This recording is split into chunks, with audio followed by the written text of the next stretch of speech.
Good morning and welcome all of our YouTube viewers. We're glad that you are with us today. How are you today? Hope you've had a really great week. We've had a good week, lots of rain. In fact, today it looks pretty yellow outside. And it is the first day of summer. So happy summer, y'all. So it's June 21st. It is the June 21st episode. Nice. How exciting. And this past weekend we had Father's Day. Yep. Had a great Father's Day. Of course, we had church and we had a bunch of stuff for our men at church. Dude's Day buffet with all kinds of snacks and drinks and everything else. Gave away some gift cards and stuff. Then had shepherd's pie for lunch, which is one of my favorite things. But Lysandra rarely makes it because she doesn't care for it. I mean, it's fine. I feel like it's fine. Me and the girls all love it. Right, which is great. Went to the beach. Oh, I got my gifts. And one of the gifts I got, I need to show you because it is awesome. I think it's definitely your favorite gift that you got this year. Maybe the best gift I've ever been given. Whoa. So here we go. It says, Coconuts Daddy. He loves that dog and that dog loves him. And the girls all love the dog. So. And you don't? I do. I love that dog. Okay. I was just like, I do, okay, but you're talking about everybody else. Is coconut to you like shepherd's pie? Like, it's fine. No, I love him like crazy, but not the same way that you do, for sure. You're just mad because he likes me better. That doesn't bother me. What bothers me is that you like him better than me. He doesn't leave me all alone all the time. Please deny it. Please deny it. No, of course I love you more than the dog. Thanks. I gave you the golden opportunity to just deny it, and I took it. You missed it. Okay. Totally took it. So you may actually need this episode sooner than you think because we're talking about living wills, and you may be incapacitated. That sounds amazing right now. He's always said he wants to be a vegetable. Incapacitated. He wants to be a vegetable, so I have to take care of him. Of course, that's not true, but. All right, we should probably get into this episode. I feel like we're going to make some people mad. We're going off the rails. Get into some trouble. I just want to say you are the one who took us off track. I know. I feel like I want to blame you, but it is a lot of times me. I have problems. Yeah, no blaming me. You even have your coffee. I'm drinking it. It's not in me yet. Okay. It's getting there. All right, go ahead and start. Can't start until you nobody wants to hear you gulping on the... Gulp. I don't think I'm gulping. It's just a little sip. You can hear it all the time. It sounds like this. Gulp. For real? Yeah. Okay, hang on. I'll chug it. Oh, boy. Piping hot. Not anymore. It got cold, so. Okay. I mean, lukewarm. Oh, by the way, I was just kidding. You can't really hear this. Oh, you! I don't know. Okay, just get to this episode because I'm going to say something I shouldn't. Let's hear it. You're mean. No, I'm not. I'm fun. You are fun. Gather around, everybody. It's time for a family meeting. The family meeting is a show that's all about family relationships. We're the Ostracamps. I'm Thomas. This is my wife, Slurpee/Gulpy. Gulp.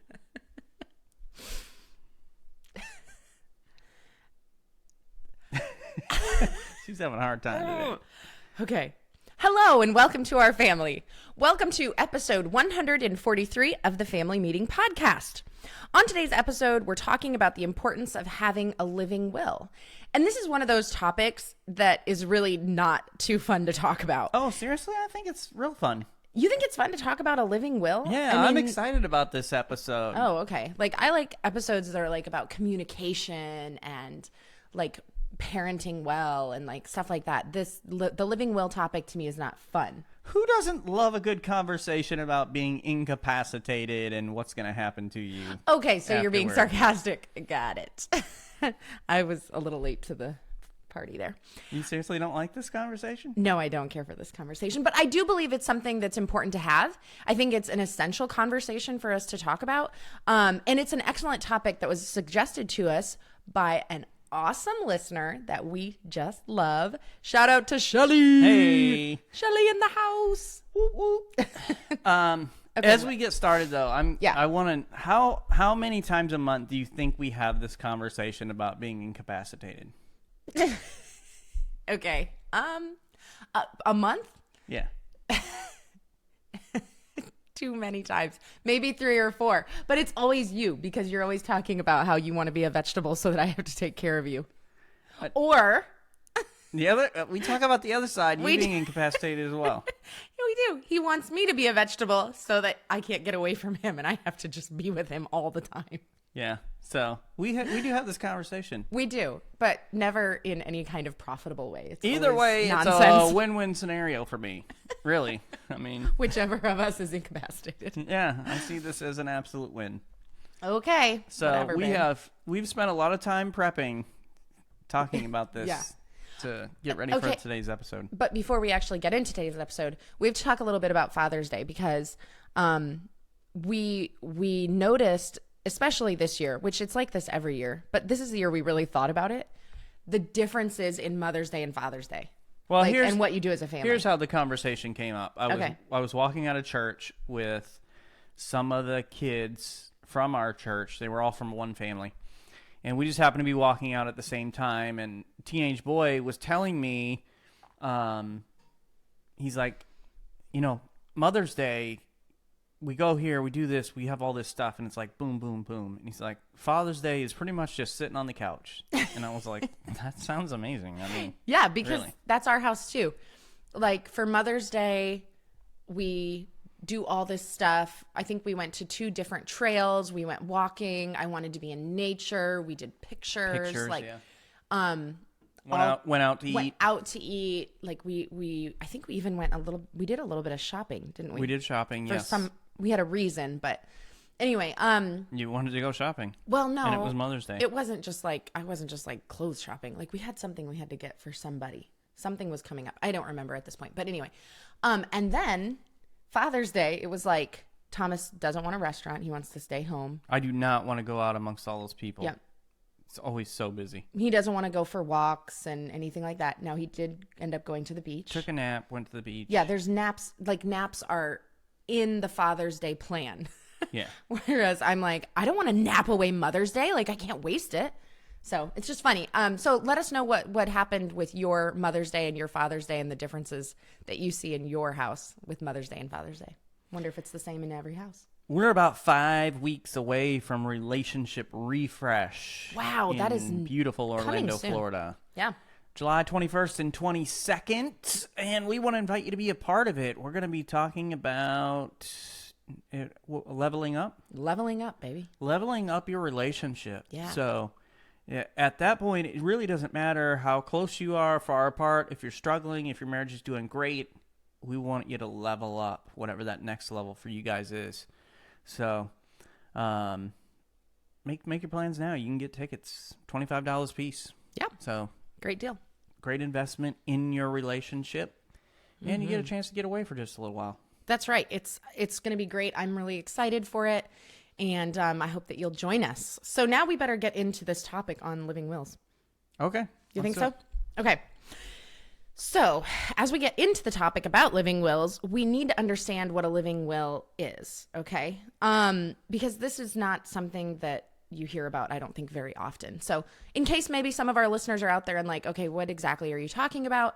We are going to help you with that today. A living will is a written legal document that spells out medical treatments that you would and would not like to be used to keep you alive, as well as like your preferences for other medical decisions such as like pain management or organ donation and those kinds of things. So it's basically a legal document that goes into place if you cannot speak for yourself and say, this is what I want to happen medically for me. So it's not the same as like a last will and testament. Right. So most often you hear about people having a will, they're referring to their last will and testament, which is when you die. Yep, which is also important. Yeah, it's important to do. But today's episode is not talking about that. You should have all those things arranged for what's going to happen when you die, rather than having somebody else make that decision for you. But this comes into play. Your living will, and the word living is in it, so that's key. Living will is if you're incapacitated. you're still alive, you're incapacitated. And you ought to have both. And the important thing about having these documents ready to go is that when something happens, so in the case of the living will, like we're talking about, there's an accident, some other thing happens, and you are incapacitated. Your loved ones have been thrown into this trauma. Yeah. And that is not the time to be making decisions about things. You want to have those decisions made ahead of time. And so it's a thoughtful way to provide for your loved ones in the case that something happens. And there's people who are like, well, I don't need to worry about that. You know, I'm in good health. I'm in good shape. Nothing like that's going to happen to me or my family. But we know we're not promised tomorrow. Right. I think about what it tells us in the book of James. In verses 13 and 14 says this, "Come now, you who say, today or tomorrow we will go into such and such a town and spend a year there and trade and make a profit. Yet you do not know what tomorrow will bring. What is your life? For you are a mist that appears for a little time, then vanishes." Yeah. And so it talks about the brevity of life and the fact that, listen, we don't know what's going to happen on day to day. And probably every single one of us who are listening, we don't think anything's ever going to happen to us, but we all know somebody that's had something happen to them. Mm-hmm. And so it's foolish for us not to prepare ahead of time for something that could happen. Mm-hmm. It's a wise and a loving thing to make sure that your family's taken care of in the event that something does happen to you. Yeah, and the truth is, it's really unfair for us to make our family make these decisions in those horrible times. Like, it's unloving of us, because I cannot even imagine the stress that it would be to make decisions for your parents, for your husband or your wife, when like you're so traumatized by this horrific thing that has happened, and now you have to make decisions about all these specific medical things at the same time, and it's just not loving to do that to them. So the loving, caring thing to do for your family is to make these decisions now, so that if or when something were to happen, it'll just be easier and smoother. You can just refer to the living will, and that is not an aspect of stress that will come into play at that time. Yeah, because, I mean, you don't want to have to try to figure out, okay, if X happens, then we're going to do this. If Y happens, then we have a totally different thing we're going to do. Ventilator, no ventilator, life support, all this kind of stuff. What are we going to do in different scenarios? When something happens, an emergency happens or something like that, you don't want to have to think about that. No. So to have something set in place that your family all knows about ahead of time brings so much peace and comfort in that moment, because you have a plan in place already. Yeah. And you know that you're respecting that person's wishes, because that's a lot of it is like, you're like, what would they want? It can take away a lot of guilt. Yeah, exactly. Yeah. So there's a lot of benefits. But I do want to share with you an article by the Mayo Clinic staff about the benefits to having a living will, because maybe you're still like on the fence. Do I really need to do this? Advanced directives aren't just for older adults. Unexpected end-of-life situations can happen at any age. And that's kind of what James was talking about in the book of James, chapter 4. So it's important for all adults to prepare these documents. By planning ahead, you can get the medical care you want, avoid unnecessary suffering, and relieve caregivers of decision-making burdens during moments of crisis or grief. You also help reduce confusion or disagreements about the choices you would want people to make on your behalf. And I think about that, disagreements, because like you think about your parents. None of us want to think about our parents having struggles or health issues or anything, or end of life, anything. We don't want to think about that. But of course, it's a reality of life. And when it comes into play, how's it going to be between you and your siblings?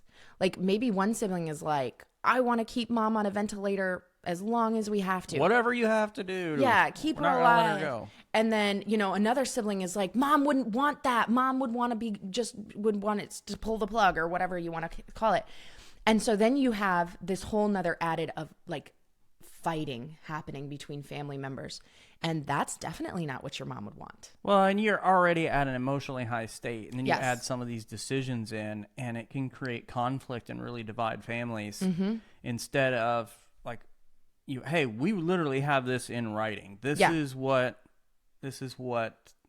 they want to happen, and so you're still going to have people who feel different ways, Right. But it can help to diminish some of the conflict in a high tense situation. Right. So there's a number of different benefits, and you can go online and look at many examples of living wills, but the most common statement in a living will is something along the lines of this: if I suffer an incurable, irreversible illness, disease, or condition, and my attending physician determines that my condition is terminal, I direct that life-sustaining measures that would serve only to prolong my dying be withheld or discontinued. And so you're basically giving directions about what happens. That's right. And a living will is really whatever you want it to be. So it needs to be personal, and it needs to be specific to your wants and your wishes. And this is definitely a discussion you need to have with your spouse and talk it through, because I do believe that, yes, it should be what you want, in your end of life or in your horrible crisis, but you've got to consider your spouse and their opinions and their feelings. Now, this is a hard one for me because I am more of the opinion like, just kill me. I'm ready to see Jesus. I know where I'm going. I'm okay. Just don't give me the chemo. Don't resuscitate. Just let me go to Jesus. And Thomas is I'm at the exact opposite end where I'm like, keep her alive at all cost. I don't care if it's only machines. Keeping her alive. Yeah. So we disagree. Keep her with me no matter what. We are like at opposite ends of the spectrum on this. But what's funny is I'm like, I would be fine with you pulling the plug on me. And so would I. I was going to ask, like, how do you feel about that? I'm about to pull the plug on you today. That's funny. Just kidding. No, because how do you feel about, like, if I'm incapacitated, what would your wishes for me be? I'm just kind of curious because we've never actually talked about that before. I've stated a bunch, like I'm like, keep Lysandra alive at all cost. How do you actually feel about it? Like all joking aside. All joking aside, I'm incapacitated. I'm brain dead.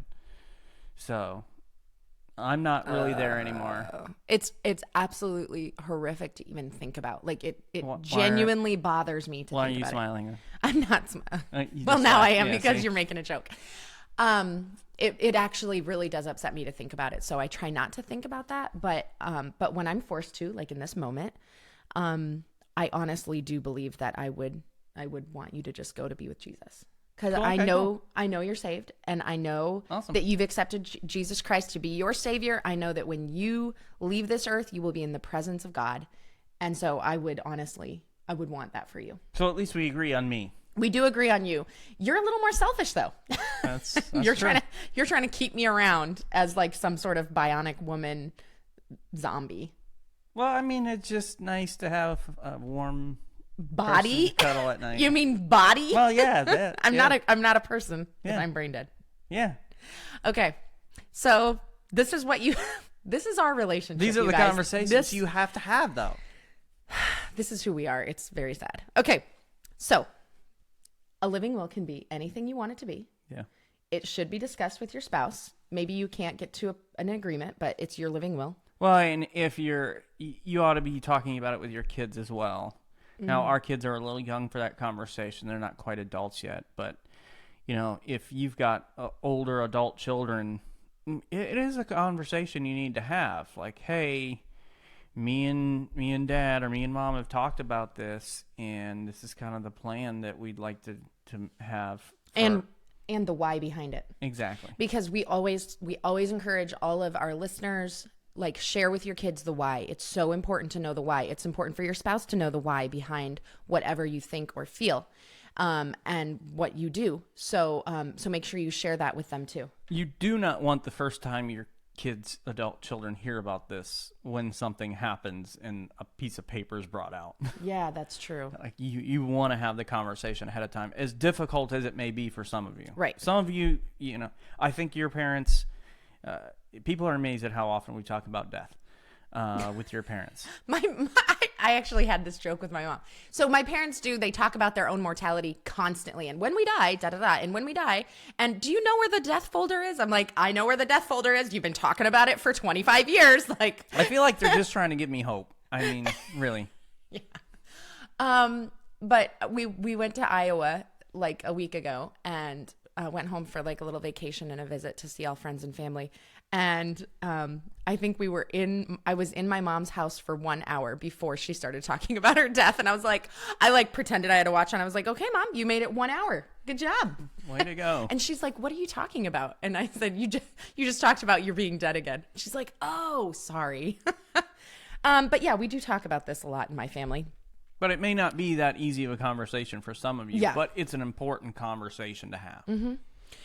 Okay, so some of the aspects that a living will commonly includes are power of attorney, a medical or health care power of attorney, and that's a type of advanced directive which you name a person to make decisions for you when you're unable to do so for yourself. And in some states, this directive may also be called a durable power of attorney for healthcare or healthcare proxy. So those are some of the elements that are usually found in a living will. So the power of attorney obviously has to do with a lot of the legal stuff.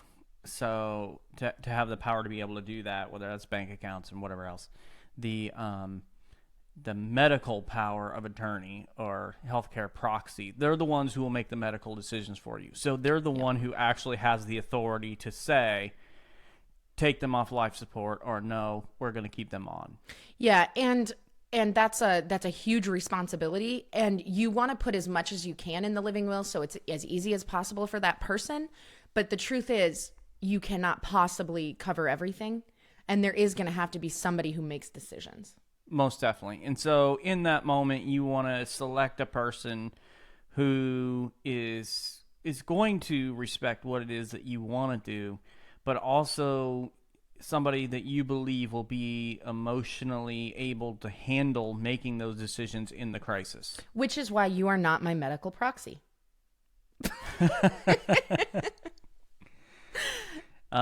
So, for instance, my mom has talked about, and we haven't actually set this up yet, but she's talked about giving me medical power of attorney. Yeah.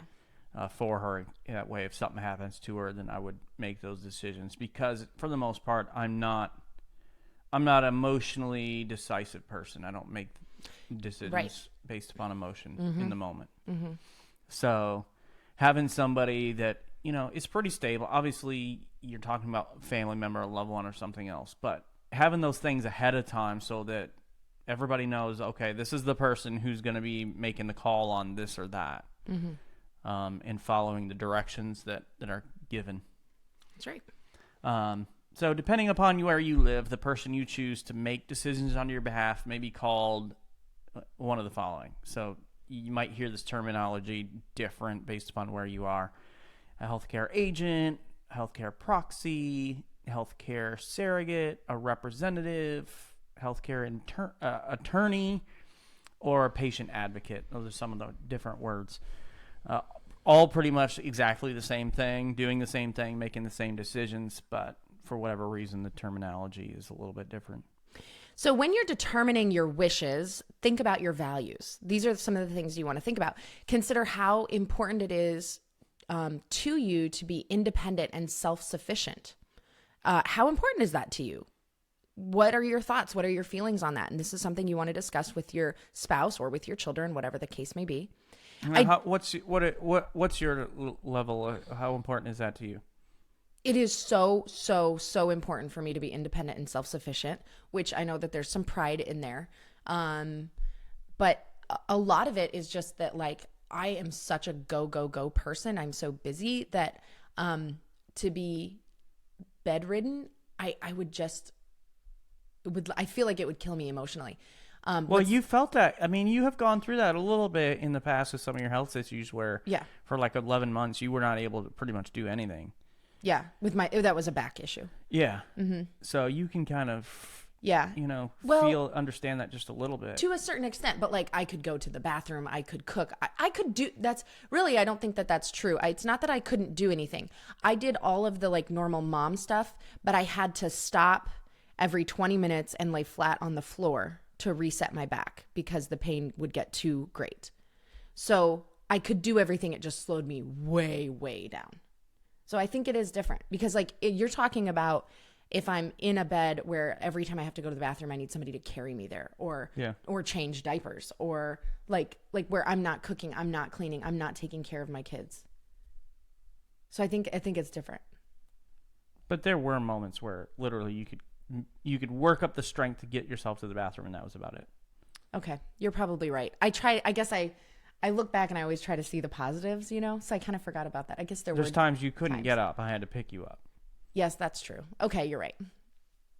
So I didn't like it. You have a little bit of understanding about that. I blocked it from my memory. That's how I feel about it. And I was able to step up in the moment and provide care for you that you normally didn't have to provide. Right. How about you? How important is it to be independent and self-sufficient for you? I mean, you're already not independent or self-sufficient. Yeah, I rely upon you heavily for a lot of stuff. But I can still go wherever I want. I can do whatever I want. That's it's hard to say. Like I don't know that it's as high of a thing for me as it is for you, but it's one of those things, right? So you have to identify what circumstances might make you feel like your life is not worth living. Right. And what is that? What's that level? Where's the line for you? Yeah. And then the other question to ask yourself is, would you want treatment to extend your life in any situation? All situations?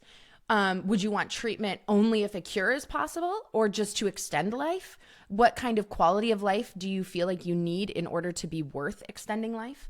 All of those things are questions that it would be wise for you to ponder before you're actually hit with a situation. Yeah. And I've been in moments, you know, obviously being a pastor and leading a church, we deal with situations where people are in their crisis moment. And I remember a time, I think it was last year. I'm trying to remember how long ago it's been. We've been here less than 2 years, so it must have been last year. And where a lady was in the hospital and found out she had cancer. And I was in the room when the doctor basically came in and was going to give her the prognosis of exactly how bad it was. And she was trying to decide right there, okay, do I want to take the treatment or not? And so once the doctor kind of walks through everything, this is a serious situation, but if we do this, then that works, then we'll have a chance to do this. And if that works, that'll extend. And so once she found out that she could, if everything worked right, she would be able to see her grandkids graduate from college and those sorts of things, then she decided she was going to fight. But I mean, before that news came in, she was literally, I'm ready to go. Like, I'm not going to fight this. And so for her, it was, all right, I want to see these things happen in my loved one's life. And if this will give me the shot to do that, then let's do this, whatever it takes. Yeah. And I'm happy to say that she is still alive. She is cancer free, I believe, right? I mean, she's doing great. I mean, not cancer free, but remission. she's doing very well right now. So yes. Things went, I mean, the Lord is according as flawless as they could in her situation. But seeing people in that moment having to make those sorts of decisions, it can be tough. Absolutely, yeah. And so she had some family members there that were with her to hear what she wanted to do and all of that. But what's the decision? What's the choice? And how far do I have to go in order to decide, okay, yeah, my life is worth living and fighting for, or just, hey, just let me go. And you should address a number of possible end of life care decisions in your living will. Talk to your doctor if you have any questions about any of these medical decisions. Okay, so let's talk about some of the medical decisions that there are to make when you're faced with this kind of thing. So CPR restarts the heart when it's stopped beating. So you have to determine if and when you would want to be resuscitated by CPR or by a device that delivers an electric shock to stimulate the heart. So that's one. That's the clear machine where they rub it together and paddles? I want to say yes, a defibrillator. Oh, yeah. But that. all of my knowledge about this comes from TV. So I'm going to say don't take my word for it. Okay. But you have to decide, do I want them to do CPR on me or not? Yeah, which I just can't even imagine. Like, I feel like for me, yes, do CPR, do the defibrillator. Like, try that at least. But there again, it depends on where you're at in your life. If you're already struggling and in pain and you've been suffering for years, you may be like, do not resuscitate, right? Yeah. What about mechanical ventilation? Mm-hmm. And that takes over breathing if you're unable to breathe on your own. Consider if, when, and how long you would want to be placed on a mechanical ventilator. And before COVID, a lot of these things we've never really even thought about. And because of the situation with COVID and everything that was happening, we've heard a lot more about these ventilators and all this kind of stuff. And so some of you have already kind of wrestled with some of this. And maybe you've thought about it personally, but haven't really taken time to share it. But okay, I would want to be put on a ventilator, but this is how long, and so on and so forth. Mm-hmm, absolutely. Tube feeding supplies. So that's something to think about. Feeding the body with nutrients and fluids intravenously or via a tube in the stomach. So you have to decide if and when or for how long you would want to be fed in this manner. Honestly, I would love this in a way because I love food so much, and it's always my struggle, my sin struggle is the lust and desire for food. So if it was taken away from me completely and it was just like you're only fed with the nutrients you need through a tube. You just want to pump it directly into your veins. You're like, I don't even want to be bothered chewing anymore. Just stick the Twinkie in there. cheese sauce. No, that's not what I'm talking about. That was literally me at the Mexican restaurant last night. Yes. Just pump the cheese straight in this vein right here. Thomas is never as happy as when he's eating chips and queso. I mean, it's just beautiful. We had a triple date last night, and it was a great night. Mm-hmm. But it was the cheese that made it great, not the people. Speaking of cheese, I'm just going to let you know this. Okay. Because I have to say this every time I go out to a Mexican restaurant with somebody new that I'm probably going to eat there more than once with. Mm-hmm. And that is, I'm ordering queso, but it's not to share. It's not for the table. Don't touch my queso. Order your own if you want your own. Mm-hmm. So all of our listeners out there, I'm just letting you know, if you sit down at a Mexican restaurant with me and I order queso, it's not for you. I think that you've told this to the listeners before. Well, I believe that you have already stated this. And what's so funny to me is it's so important to you. This may be in your living will. It could be. But I'm just letting them know. Yeah. So we had some listeners come down for Relationship Refresh last year. Yes. And from Missouri. And after the retreat was over, we went to Chewy's and I ordered my queso. Mm-hmm. So, hey, come down to Relationship Refresh. After it's over, we'll sit down, have a Mexican restaurant together, and not share queso. Exactly. Get your own. Okay. All right, the feeding tube. That's the feeding tube. Okay, so what about this one? Dialysis. This is something to think about. This is what dialysis does. It removes waste from your blood and manages fluid levels if your kidneys no longer function. So you have to determine if and when or for how long you want to receive dialysis. And we have very good friends who had to go through this, and he was on dialysis for such a long time. And that's something to decide because that's a hard life. Oh, yeah. Being on dialysis. Definitely. We got another friend who she's currently on dialysis. She goes in a few times a week and has to get it done.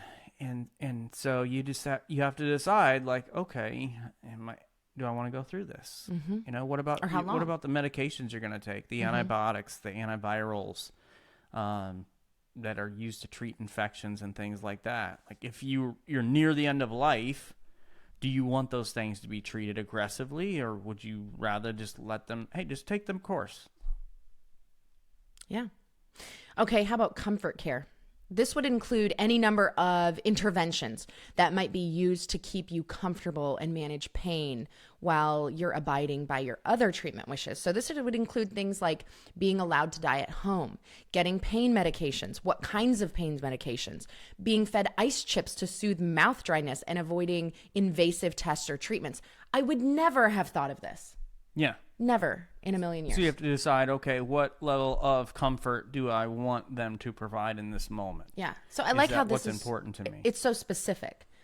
And I think that's going to take so much burden off of family members when you get this specific. Yeah. And so having to decide the where and the how and all of that kind of stuff.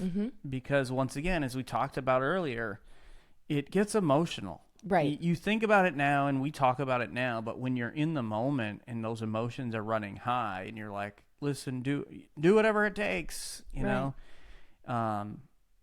even if that makes that person miserable, you know, you have to, that's why we want to decide these things ahead of time. All right. So what about like organ and tissue donations for transplant? I am of the opinion, cut me up and pass me out. Like whoever I could save, if there's somebody who I could save their life, or I could give them vision or something, like that makes me so happy. I love you, but they're not taking your eyes and giving them to anybody else.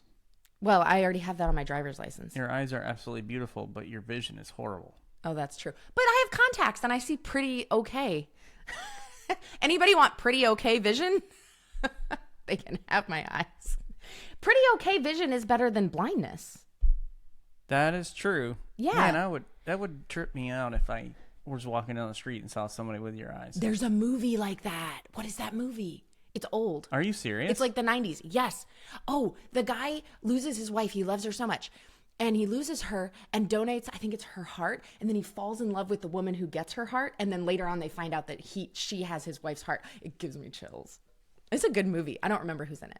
But it wasn't the eyes. No, I okay. don't think it was the... Maybe it was. No, I think it was the heart.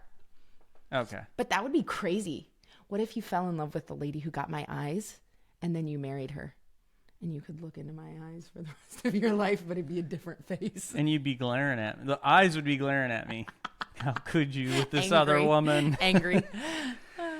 But these are got weird. These are the conversations we have, right? And so, hey, do you want to, like, will you be kept on life-sustaining treatment temporarily until the procedure is complete? Like, Yes. hey, if I'm going to die, normally in this scenario, I would just want them to, you know, pull the plug, don't keep me on the life-sustaining stuff. But in the case of, all right, my organs are going to be donated, keep me on while they're able to get the stuff ready, do the procedures. And so to help your healthcare agent avoid any confusion, you may want to state in your living will that you understand the need for this temporary intervention. You know, maybe you want to donate your body for scientific study. Oh, yeah, I want to do that too. So donate your body to science. Do you want yours to be donated? To science? Yeah. No. To study? No. There's nothing here to study. But baby, people are going to want to know how you got these muscles. No, they're not. That's not even real muscle. It's just queso that is like stored up in certain locations. Lodged in your biceps. That's as far as it got up the vein in my arm. And so what you can do is you can contact a local medical school, a university, or donation program for information on how to register for a planned donation for research in case that's something cool. that you want to do. Which is, you know, some people have different opinions, right? Yep. And we believe that once you're gone, you're gone. It doesn't, you know, you're not with your body anymore. You're not that person anymore. So it's of our opinion that if it can help somebody in one way, shape, or form, then we're all about that. But that's us. Yeah, You have to decide if that's something that you want to do. that's right. Okay, how about do not resuscitate, do not intubate? And this is something, these orders need to be put down in your living will so that your loved ones don't have to make these decisions in the middle of crisis. So advanced directives need to be in writing, and each state has different forms and requirements for creating the legal documents. So you are going to want to look into what your state says on that. Depending on where you live, though, a form might be needed to be signed by a witness or notarized, and you can ask a lawyer to help you with the process. But generally, it's not needed to have a lawyer to do this. So the good thing to do would be just to check out. Yeah. Contact your lawyer, and they would be able to get you that information very quickly if you needed to. Mm-hmm. So for more information, links to state-specific forms can be found on the websites of various organizations, such as the American Bar Association, AARP, and the National Hospice and Palliative Care Organization. So you can go there and find some of those links to get you some more information for that. That's right. And I know that many of our listeners are young parents. Maybe they're middle-aged, and a lot of this stuff feels like, I don't need to think about this. I don't need to talk about this. And the thing is, we aren't promised tomorrow. We don't know what a day can bring. And we were kind of faced with this in 2019 or 2020. I think it was 2020. Because I had like a very serious health issue that came up out of nowhere. And I would say we were not prepared. No, not at all. Not at all. Emotionally, mentally, legally, like we had not even thought about it because I was a healthy 36-year-old or something. I don't know exactly what year it was. That's so funny that now I can't even remember the year. But yeah, you feel like you're so healthy and nothing could ever happen, but then it could. Yeah. It was 2019. Oh, okay. But yeah, and to be put in a situation where I don't know if my wife is going to live or die. I can tell you, I was not in a state to be making decisions about it. I just wasn't. The only thing I can think about is, is my wife okay? Is she going to be okay? Yeah, and the positive thing about our situation there is that the doctor came in and said, listen, you have to have this surgery or you will die. So it was very like black and white. There were two choices to make: have the surgery or don't have the surgery. And it was death and life. It wasn't like, we have all these options and all these treatment plans, and do you want this or do you want that? So when he gave us that option, those options, it was immediately like, we'll take the surgery and I choose to live, because our kids were still young, and in other ways I was healthy. So for us, that was an easy decision to make, right? Yeah. But a lot of the other things that we're talking about, if those situations came up, something happened in surgery, and it's like, okay, what do you want us to do? I'm telling you, you're not in an emotional state to be able to make those decisions. It's so difficult, and it adds so much more pressure and stress to a situation that's already difficult. So the right thing to do is to have the conversation, and whether you're a young couple or it's for yourself, but also talking it through with your parents too. And it's most people aren't like Lysandra's parents and just talk about it constantly. For most people, it's a difficult conversation to have. Mm-hmm. But you got to remember, it's what's best for your family. Mm-hmm. And so you have to think of it as, I'm providing for my family. I'm protecting them from having to make these decisions in a critical moment. And once you can frame that around, I'm protecting my family, then it's a little easier to have the conversation, but it still can be pretty tough. I will say this about my parents talking about death frequently. It makes it a lot less scary, because it's something that we talk about casually. It's something that we know is going to happen. Like all of us die, and so there is that kind of positive side to it, that it's been discussed and we're not terrified of it because, of course, we have a faith in Jesus. But I think there is that positive aspect of communicating about it. Also, not a living will, but just in practicality, I have a folder for Thomas in our safe. And so this is just a little suggestion, side note. And the folder is called When I Die. And the folder has changed over the years. Yeah. When the kids were teeny tiny and I was nursing, I always had a can of formula in case I die. It was the in case I die formula. So then I would at least have something and know what to buy. He would be able to feed the children. As everybody's gotten older and everything, then it's more like insurance information, bank accounts information. What bank we have. What bank do we use, babe? We use Truist. All right. I do know that. I didn't much know that at you least. even knew that. Yeah, Very I know good. that much at least. Very good. I'm really So I impressed could by at least that. go to the bank. I wouldn't know what to tell them, but Right.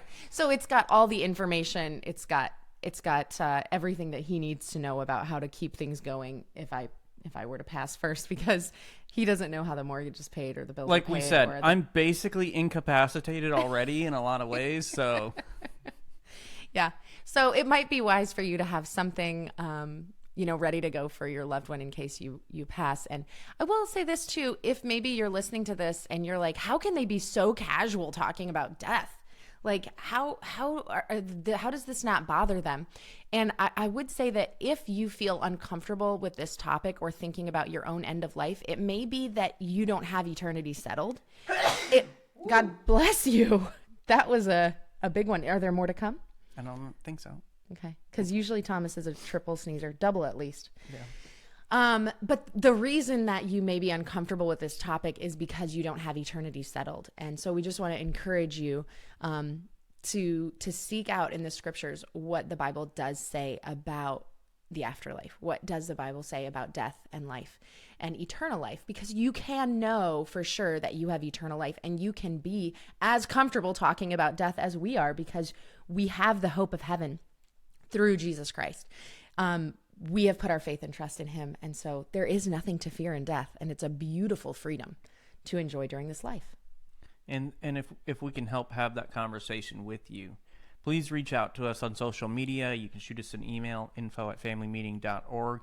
And we'd love to have that conversation with you and help you out with that if we can. Mm-hmm. But we're also a little different as well, because in our family, with Lysandra and the health issues she had a couple of years ago, we've had a couple of issues with the kids, mostly Isabella. We've had a couple of issues when she was very small where we thought we might lose her. And leading a church, there's been many, many times where I have been in the room while people have taken their last breath. And so helping people through these situations, we have a lot more experience with it. And so we're able to have these conversations that are tough for a lot of people. That's right. And it is funny raising pastors' kids. They view things a little bit differently. Well, they've been around death a lot. So we had this one year in our church when Violet was about 4 years old, when I think 6 people died. It was a lot. I felt like I was doing a funeral every other week. It was so many funerals, and they were precious people who were in our church or family members of people in our church. And so we've always done everything as a team. So like we would go to the visitation, the whole family, and the whole family would go to the funeral. And Violet was 4 or 5, and I'm driving, the minivan down the road, and she's in her little car seat in the back, and she goes, "Mommy," and I was like, "Yeah," and she goes, "Mommy, when I die, can my casket be blue?" I was like, "Oh my gosh, what are we doing to our She's children?" been around a few too many funerals. I was like, and she was so casual about it. So picking the color of her casket at 4 or 5 years old. Yeah. Yeah. So we do definitely have a different relationship Most with people death. haven't had that experience, but Right. So with the family meeting tonight, we just want you to encourage you to sit down, first of all, as a couple, and just talk through some of these things that we've shared with you today. In these different scenarios, if this happens, this is what I would like to happen. How do you feel about this? In the instance that it's you, what do you want to happen? This is how I feel about it. and start to put together some of the pieces of this, so that you can kind of get it nailed down in case something does happen. And then what about the conversation with your parents? Have you had the conversation yet? And so setting up a time to have a family meeting with them and just say, hey, and blame it on us, right? Blame it on us. Listen to the podcast, and they were talking about the importance of this and what happens and the decisions that need to be made. And we've never really sat down and done this. And so we don't want to have to make these decisions in the moment. We want to have something set up ahead of time, prepare ahead of time, protect us from having to make those decisions in that moment. And so having some of those conversations with them about what is going to happen if there is an emergency, there is an accident, there is a health crisis, and somebody is incapacitated. What are we going to do? So it's not a fun conversation to have. You know, you'd much rather sit down as a couple and have the conversation about sex or something else, right? But it's a vitally important conversation for you to have. So I want to encourage you to have that this week. That's right. Thanks for joining us today, you guys. Please go and subscribe to the Family Meeting Podcast from your favorite podcast provider. And if you found this information helpful, share this episode on social media and invite your friends and family to listen in with you. To find more content information Lysandra and I provide, you can go to our website, familymeeting.org, or email us at info@familymeeting.org. If you'd like to shoot us a text or call us, you can send a voice message at 904-257-3062. And we want to invite you to join us for our next family meeting as we share how important different aspects are in our marriage to one another. We're going to go through some different aspects of marriage. We're going to talk about each one and talk about the differences in how we feel they rate on a scale of 1 to 10 for importance and why. And it's going to open up discussion for you to have some deep conversations with your spouse and get a little bit closer. Okay, so I'm kind of curious, like, what are some of the things we're going to talk about? Like, what are we going to rate? We are going to rate things like how important is communication to you in our marriage? How important is being on time to you in our marriage? So kind of thinking in that way you can get a gauge of how people feel about different things and talk through it. So if I know, for instance, being on time is a 10, like very important to my wife, then I'm going to work hard to make sure that I'm on time or I'm not making my wife late, and that causes conflict. Okay, I got you. Yeah. This will be a good conversation. And one of the things too, it'll help you understand your spouse better. Why do they get so mad when we're late? Why do they get so upset when I take too long putting my makeup on, or whatever? And that will help hopefully alleviate some of the tension in your marriage. Thanks for joining us today for this family meeting. Have a great week, everybody. This meeting is adjourned. All right, another one in the books. Hopefully you guys have discussed your living wills, and your if you haven't, then you will soon, and get that all situated soon. Nice. I see what you did there. Yeah, you living will soon. The pun master. I am a master. Yes. So thanks for joining us for this episode, and maybe there's something that we missed that you're like, man, why didn't they put this in the living will discussion? Put it in the comments. We want to hear from you and hear what you have to say, because we value your perspective and we know that you have great thoughts on topics like this as well. So share with us. Relationship Refresh, July 21st and 22nd. Get your tickets now. We want to see you here in Orlando in just a few weeks. Bye. Later.